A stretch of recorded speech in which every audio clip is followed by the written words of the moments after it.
Our next speaker, Susan Crawford, should be familiar to a lot of people here.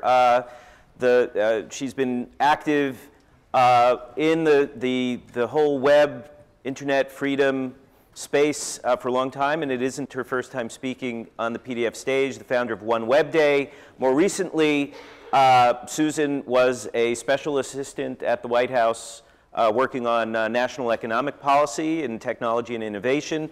And she's going to talk to us about the future of broadband. And I would say that if Bernie's speech was about a positive vision of the future, Susan is here to give us a warning that we can't take that future for granted.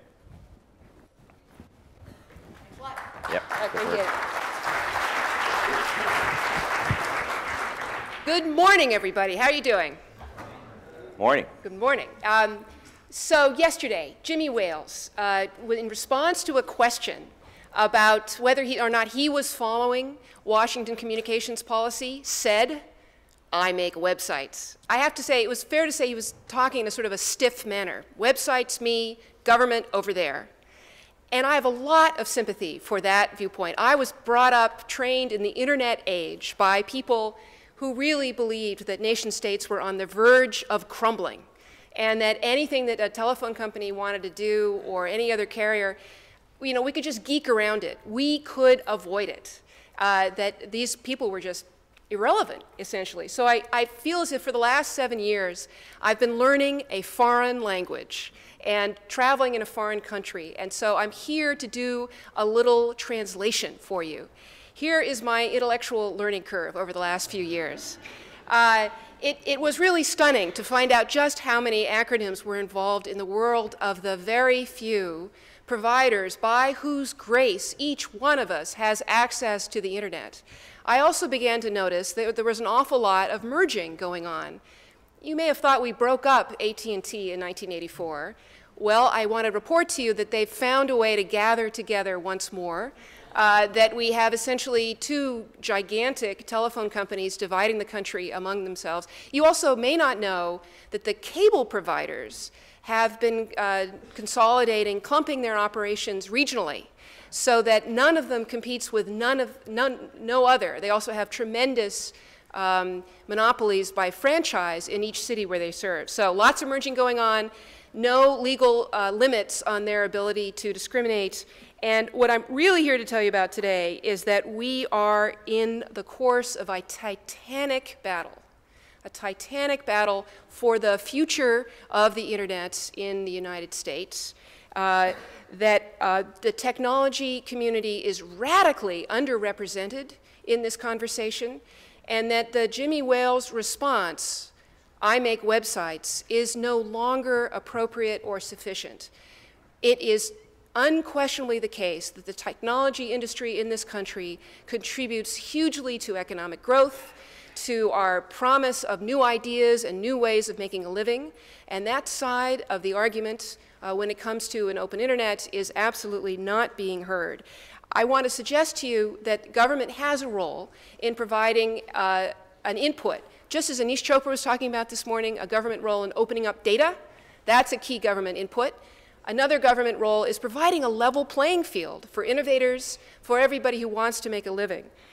So if you want to someday dump Facebook for its alternative competitor and make sure that that competitor is equally successful to Facebook, if you're worried about personalization, as Eli is at the application level, you should be very worried about personalization at the network level, because these carriers are convinced that monetization of internet applications and content is the only way they're going to survive. So here I'm going to turn the slide and give you a very brief encapsulation of what just happened in the communications policy world. I feel a little bit like at Tim O'Reilly conferences, there's a woman who's been giving a conference session about kale and how terrific kale is and how delicious it is and how you should all eat it and cook it. Well, this is telecommunications policy as the mental kale for you right now. You have to understand, and I'm sure many of you do, that the internet would not exist absent government regulation.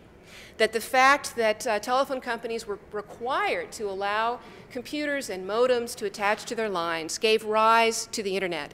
If the companies, those telephone companies had understood the internet, they would have tried to monetize it. They didn't get the chance because the legal regime made the internet possible. When cable modems showed up on the scene in the mid-90s, the regulators were really confused. How do we treat this? You know, the cable companies have bonded a couple of their channels so that you'll get internet access over the same wires that are also providing you with 500 channels of content. So it seems to be traveling over the same path, but it's going to the internet. How do we treat that as a regulatory matter? Thinking that competition was right around the corner, that telephone companies would be battling it out with the cable providers, that broadband over power line was coming, that wireless carriers would be competing for our favor with internet access, the FCC completely deregulated high-speed internet access in 2002 and also in decisions in 2005, 6, and 7. And it did this by saying we're not going to label these services as a regulated service. We're taking away that label, but we're reserving the power to regulate later if we feel like it. And the FCC called that their ancillary jurisdiction. Well, you may have seen this in the papers recently. When Comcast was throttling BitTorrent back in the fall of 2007, FCC said that's unreasonable network management, and you've got to report to us about what you're up to. That whole step by the FCC very recently was found to be unlawful by our main regulatory court of appeals, the DC Circuit. Says this whole idea of labeling something a deregulated service and then regulating it makes no sense legally. You've got to think of another way to do this. So very recently, the chairman of the FCC has suggested relabeling high-speed internet access as a regulated service, but refraining from the heavy-handed regulation of telephone companies of the past. So we wouldn't impose on them things like rate regulation or unbundling. That's what we used to do to the old monopoly telephone companies, but we would require them not to discriminate. FCC is calling this the third way. Well, you would have thought that the FCC had completely gone around the bend based on the response to this move in the last couple of weeks by the incumbent carriers and their lobbyists. The analysts are calling this World War III. One analyst actually calls this the nuclear option. Just pause and think about this. Communications, high-speed internet access to the internet is the essential economic input of our age. These companies are arguing that it should have no oversight and not be regulated by any federal actor. So that's where we are, this titanic battle. What's at stake? I saw some comments on the Twitter feed about the importance of rural America. The FCC wants to be able to bring broadband to all Americans. They can only do this by classifying internet access as a regulated service.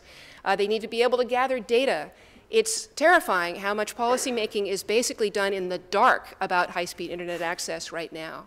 They certainly want to make sure that there's a level playing field for the new applications, the joy, the effervescence, all of this of the internet, but also the economic growth that's made possible when you have a platform on which you can innovate without asking for permission. If you're worried about privacy at the network level and deep packet inspection, you'd want to have your regulator with the authority to talk to the gigantic companies involved who are interested in this. It's very good that AT&T is part of this session today because they're clearly trying to join the conversation to understand the internet era.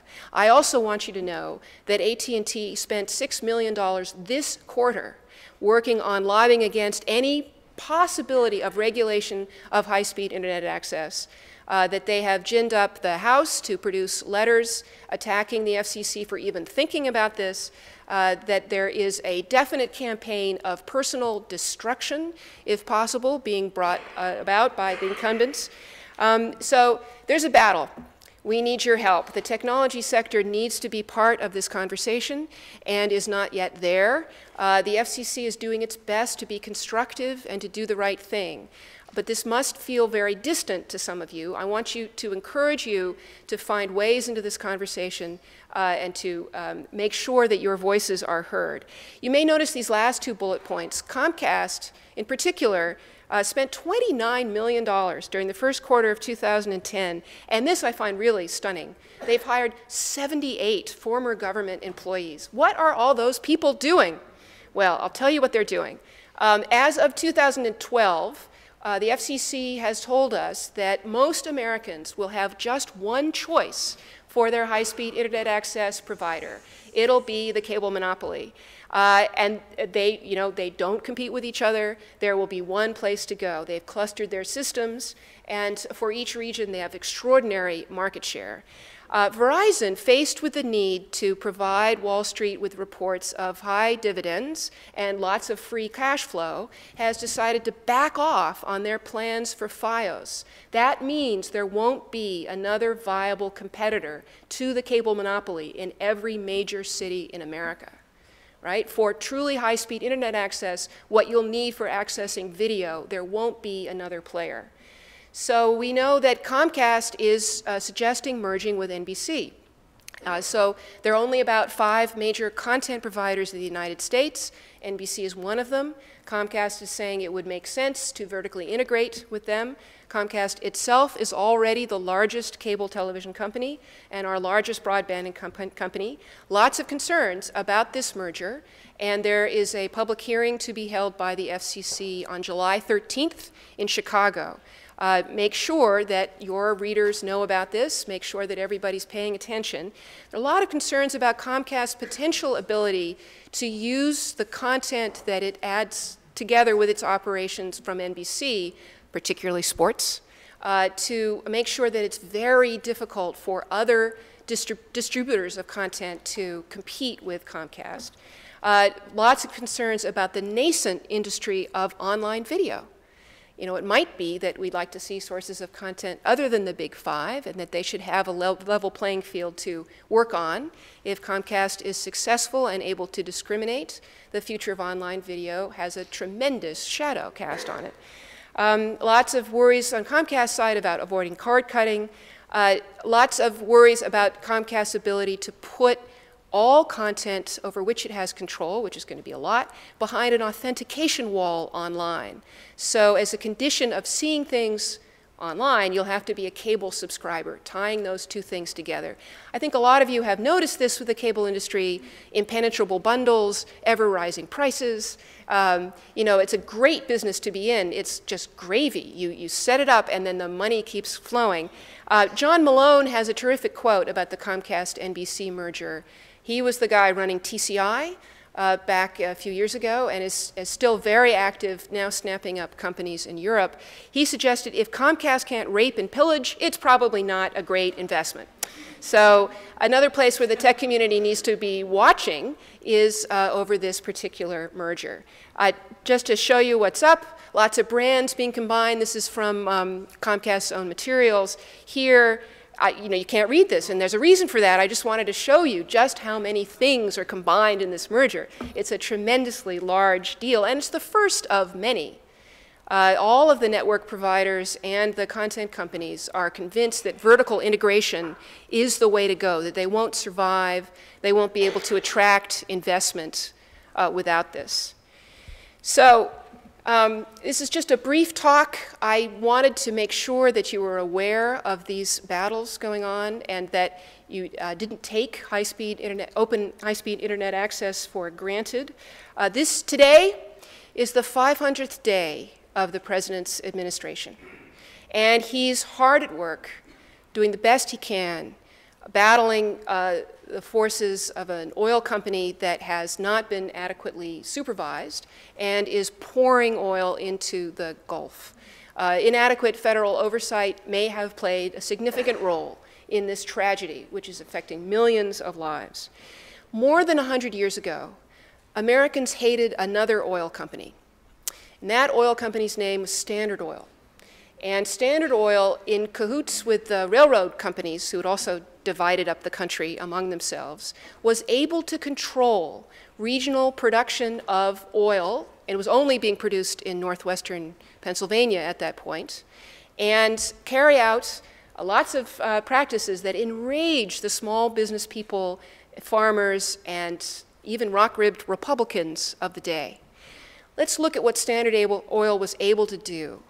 They could make sure that the railroad companies provided them with rebates so that their material would ship more cheaply than their competitors. They also had a practice they called drawbacks. If a railroad company shipped the products of a different oil company, not Standard Oil would get paid. How about that? Just think about that for a second. Your competitor ships something, I get paid. And finally, Standard Oil was famous for carrying out industrial espionage, making sure that the railroad companies gave them information about everybody else's shipments. So they would be able to underprice, squeeze, and in other ways get rid of competition in their markets. Like the electric grid, which is giving rise to the Chevy Volt, like the internet itself, which only came out of regulated industry, the future of high-speed internet access depends on government creation of a level playing field. This should not be anathema to the tech community. In fact, we should be celebrating, embracing, and doing our best to collaboratively ensure that high-speed internet access remains the essential input open field utility that it is. So remember Jimmy Wales' comment. Think to yourself, do I make websites? Am I going to be able to make websites in the future? And don't take any of this for granted. Thank you very much.